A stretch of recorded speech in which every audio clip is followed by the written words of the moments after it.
सचिन बहुत ही परेशान होता है क्योंकि उसके बाबा जेल में होते हैं। सचिन इंस्पेक्टर को बोल रहा होता है कि उसके पापा को कुछ नहीं पता, प्लीज़ उन्हें छोड़ दीजिए करके, लेकिन इंस्पेक्टर वो बात मानने के लिए तैयार नहीं होते हैं। उतने में ही हवलदार मंदिर का रजिस्टर लेके आते हैं, जिसमें से ये पता चल जाता है कि आकाश और रिया ने शादी कर ली है और एज अ विटनेस साइली देशमुख ने साइन की है। ये सुन के सब लोग चौंक जाते हैं, यहाँ तक कि परेश भी। सचिन उसे पूछता है साइली से कि क्या तुमने साइन की है, तो साइली उसे सारी बातें कोशिश कर रही होती है, लेकिन सचिन उसे कहता है तुमने साइन किया है, हाँ या ना।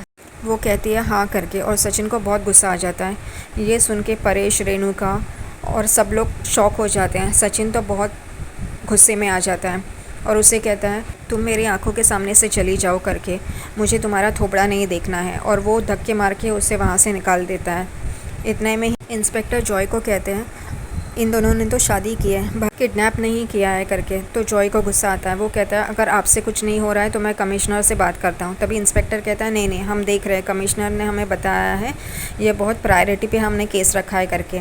जॉय निकलते वक्त परेश के पास आता है और उसको बहुत ही बुरा भला कहता है और उसके बेटे की परवरिश पर उंगली उठाता है और बहुत कुछ सुना डालता है।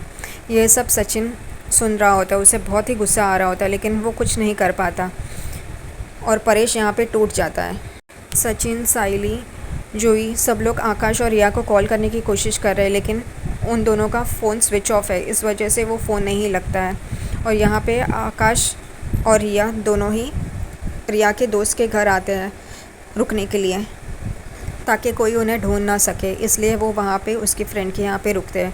और रिया तो बहुत ही खुश होती है। आकाश थोड़ा परेशान होता है कि ऐसे शादी की है और वहीनी अगर घर पे गई तो क्या होगा, लेकिन रिया उसे कहती है वो थोड़ी बच्ची है, सब संभाल लेगी, और कहेगी कि मुझे नहीं पता इन दोनों के बारे में। आकाश जानता है उसके घर पे क्या होगा, और सचिन दादा को अगर पता चला तो वो साइली वहीनी के साथ क्या करेगा, लेकिन फिर भी आकाश चुप रहता है।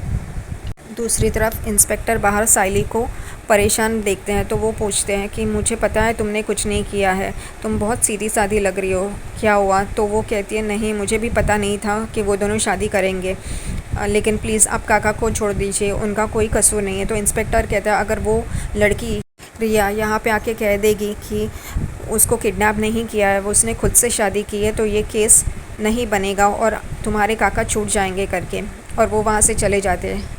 साइली सोच में पड़ जाती है अब क्या करना है करके।